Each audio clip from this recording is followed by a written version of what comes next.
Praise be to God, children. Good morning. Today we are going to continue our 9th chapter, Latin Church and its Educational Renaissance. In the previous class, we learned about the emergence of different educational institutions in Kerala under the Latin Catholic Church. We saw the emergence of colleges, schools, universities, which were all emerging by the work of missionaries. We also saw that the peculiarity of these education institutes were that it was open for everyone. It was universal. Not a single subject was taught there, but a lot of subjects which were universal, and it was also in a Western style. So all these ended up the grandeur of Latin Catholic community. Now let's continue and see the other schools and colleges set up by Latin Catholic Church. First one, Syrian School at Kaduturuthi. In 1605, Father Francis Donati, a Latin missionary, started a successful school for teaching Syrian. It's Syrian, okay. The Chaldaic Syrian dictionary and grammar written by him won admiration of many. So this was a school for teaching Syrian language. These schools and printing press established in 16th and 17th centuries contributed to the birth of a new Kerala.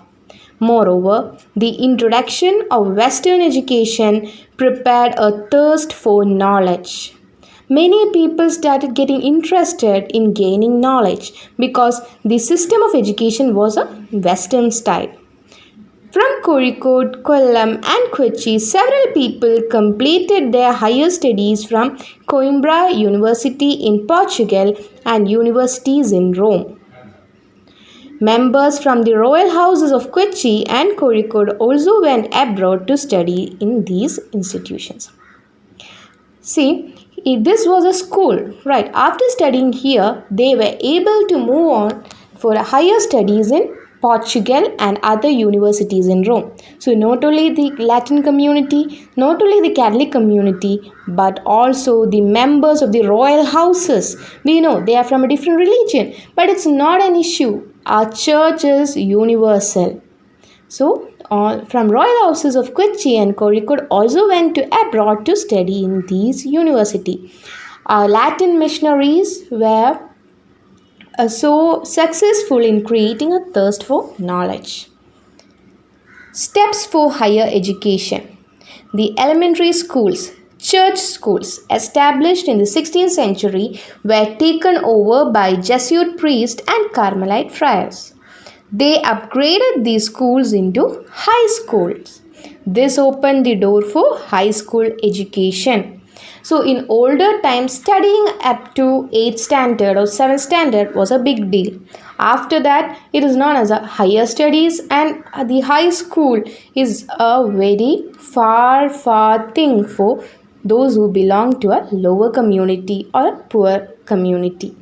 But when the church schools or the elementary schools were also turned into high schools, then it became easy and it opened the door for high school education.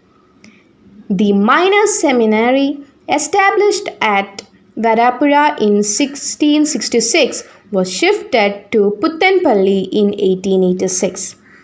In 1932, this seminary was shifted to Mangalapura. In 1955, the philosophy section was established at Carmelgiri as part of Mangalapura Seminary. In 1997, Mangalapura Seminary was given to Syro-Malabar Church. Latin community took over Carmelgiri Seminary. Priests who completed their education from here are actively engaged in imparting education in various parts of Kerala as well as in India. So here we are talking about the seminaries. Okay, the minor seminary that was established in Varapura in 1666. It was shifted to Puttanpalli in 1886. This was again shifted to Mangalapura in 1932. So, a philosophy section was also started in 1955 at Carmelgidi, which was a part of Mangalapura Seminary. And all the priests, it was a seminary, right? So all the priests who studied from this place, they were actively engaged in imparting education in various parts of Kerala and India. So they not only gained their knowledge for themselves, but they were ready to give this knowledge to other people also. Now, let's see English education and Latin Church. Here we saw about the Syrian language. Now we are going to look about the English education and Latin Church. In 1886, Archbishop Melano started Santa Cruz English School in Kochi. During this time, a school was established for girls in Alapura. Later, it came to be known as St. Joseph's School. So, St. Joseph's School was only for girls, and it was established in Alapura. And also, Santa Cruz English School was established in Kochi in 1886. Archbishop Melano invited a young Anglo-Indian lady, Grace de Lima, to teach English. Later on, she became a nun, assuming the name Sister Teresa, and the founder of CSST congregation. In 1887, she handed over the school to the Canossian sisters and returned to Ernakulam. So, in order to teach English and in order to give a better English, Archbishop Melano, who established the Santa Cruz English School in Kochi, invited a young Anglo-Indian lady, that is Grace de Lima. And she, after a course of a year teaching the children, she became a nun and she assumed the name Sister Teresa. And she is the founder of CSST congregation. In 1887, she handed over the school to Canossian sisters and she returned to Ernakulam. First Women's College. We learned about the girls' school in Alapura, right?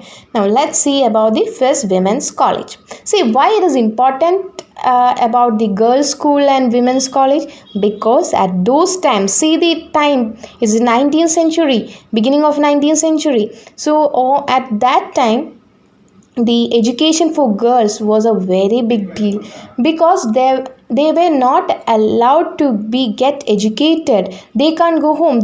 Child marriages existed during that time. So girls did not get enough education during that time. It is at that time our Latin Church came forward to establish the girls' school, the women's college, etc. In 1887, Grace de Lima arrived in Ernakulam with Father Candidos, a Carmelite missionary, and opened a school for girls. This institution, in course of time, developed into St. Teresa Higher Secondary School, and later it was established as St. Teresa's College in 1925, the first college for women in state of Kochi. It is still there. You might have heard about St. Teresa's College. It was established in 1925, and this was also under the guidance of Grace de Lima, that is Sister Teresa. It was first a school, that is St. Teresa Higher Secondary School, later established as a college, St. Teresa's College, in the year 1925. Now, let's see about the educational revolution at Kunamavu. In February 1886, Mother Elisa established the first indigenous women religious congregation in India, namely Congregation of Theresian Carmelites. From a thatched bamboo hut, the congregation began its activities. The most important activity of this congregation was the education of young girls. So what is the importance of this congregation established by Mother Elisa in 1886? That is the education of young girls. I have already mentioned why the education of girls were important at that time. Because boys were easily accessible to education if they were willing. But even though a girl or a woman wanted to get a higher education, it was very difficult. The education system began at Kunamavu was job oriented. It was not a simple education system but was also job oriented. tailoring, rosary making, housekeeping, basic health, cooking, etc. were some of the subjects taught and trained by the congregation.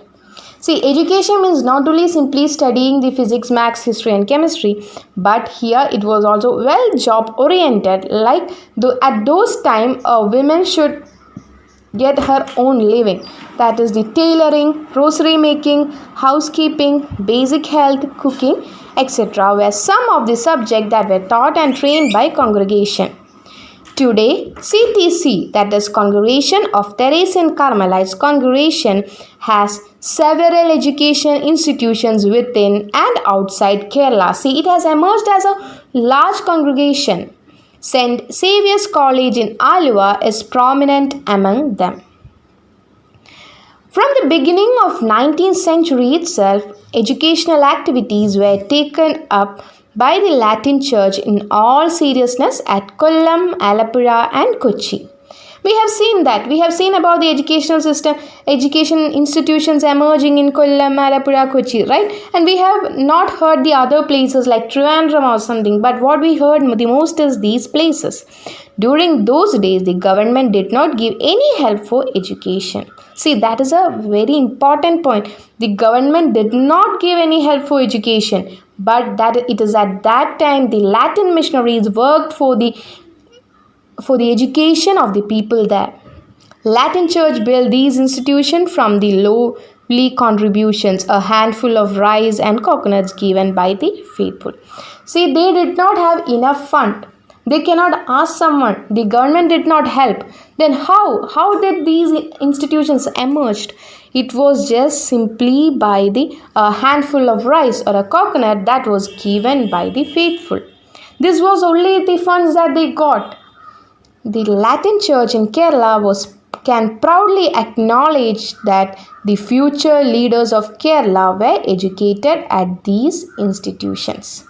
Yes, that is also a point, because we can proudly acknowledge that the leaders who are now here are all of them were, or most of them were educated in these institutions, because these were the only institutions that were present during that time. So now you might have understood how important it was, how important work did the missionaries did during that time when education was not a supreme authority or not a supreme aim of the people living there. They were illiterate. During that time, the Latin Church had established these things. So children, that's all for today's class. Today we have seen about a few colleges, and mainly the girls' school, the women's college, and also a congregation, that is the Congregation of Theresian Carmelites, that were established under the Latin Catholic Church. Hope it's clear for you. Just go through the chapter. It's an easy one, and try to understand what all things, it's not just a religion, but what all things it has done. And the main thing in the first chapter itself, we were learning church is universal. Now you can relate it to that. So with this, we can wind up today's class, and thank you.